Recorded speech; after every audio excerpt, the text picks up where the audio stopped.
Once upon a time, there was a well-known pastor named Pastor Abel. He was loved by everyone in his community because he was a genuine man of God.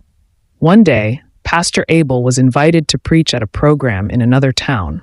He started his journey early in the morning, but as night fell, he realized he couldn't reach his destination on time. So he decided to sleep over in a nearby hotel and continue his journey the next morning. Pastor Abel checked into the hotel and went to his room. He was tired and decided to take a bath before going to bed. Unbeknownst to him, the bathroom wall sometimes had an electrical fault, which the hotel management knew about but had not fixed. As Pastor Abel was taking his bath, he touched the wall and was electrocuted. Sadly, he died on the spot. When the hotel management discovered what had happened, they were very scared. They knew it was their fault, but they were afraid of being sued. To cover up their negligence, they came up with a plan. They decided to make it look like Pastor Abel had died in a scandalous way. They called a prostitute and paid her to come to the room. They took pictures of the pastor's body and the prostitute, making it look like he had died while committing a sin. The hotel management then spread the false story that Pastor Abel had been killed by the prostitute he had slept with the night before. They hoped this lie would protect them from any legal trouble. The news of Pastor Abel's death spread quickly, and his family was devastated. They couldn't believe the scandalous story being told about him. His wife, Ngozi, and their children were heartbroken and confused.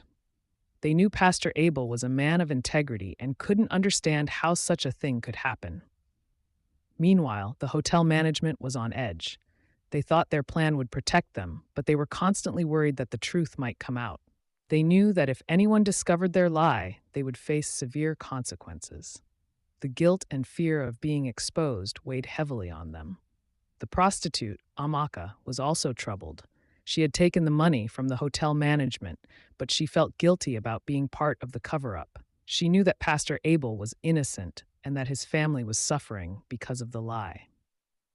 Amaka started to have second thoughts about her involvement and wondered if she should come forward with the truth. As the days passed, the tension grew. Pastor Abel's family began to question the official story. They decided to hire a private investigator to look into the circumstances of his death. The investigator started to uncover inconsistencies in the hotel management's story, raising suspicions about what really happened that night. The hotel management, sensing that their secret might be revealed, became increasingly paranoid. They started to make mistakes, which only added to the investigator's suspicions. Amaka, feeling the weight of her guilt, began to consider reaching out to Pastor Chinedu's family to tell them the truth. The stage was set for a dramatic revelation. Would the truth about Pastor Abel's death come to light? Would his family find justice?